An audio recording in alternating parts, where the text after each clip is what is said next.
Good morning and welcome back to my channel. So this morning I'm going to be, what's the word for it, reconditioning a bed. I think what's happened is that parts of the bed have become hydrophobic. I've got a couple of tomato plants at the back that are really struggling, and I left that part of the bed because I was wanting to plant those tomato plants there. I left it bare for quite some time and didn't water it. So I'm thinking that perhaps that's what the problem is.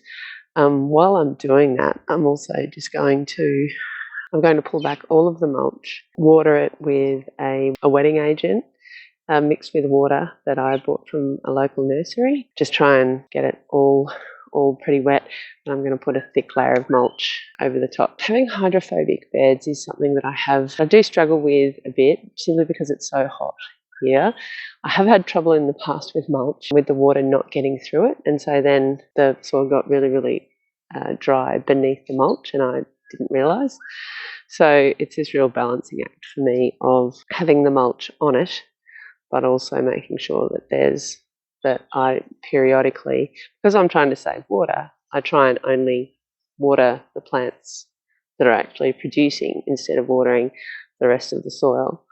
But what I've found is it actually affects the quality of the soil. What we're doing today, there's actually a couple of plants that I need to cut out. There's some flowers that are done. So I'm going to cut those out, pull back the mulch, water it with the wetting agent, and then put the mulch back on, and even a bit more if it needs it.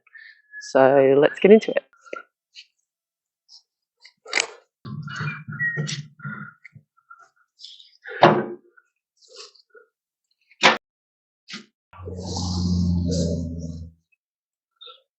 So I'm finding it a bit difficult to work around the basil plants because they're quite big. I'm going to have a go at making some basil tea, but I'm going to cut that back now because it's just too hard to try and work around it.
Okay, so that's done. So I actually didn't put all of the mulch back on. I think it was possibly a little bit thick in some places because it was quite dry underneath. As I say, I am working it out as I go at this point, somewhere between having mulch on but not having the mulch too thick, but also having the mulch thick enough where the water doesn't just disappear as soon as you put it on. We'll see how that goes.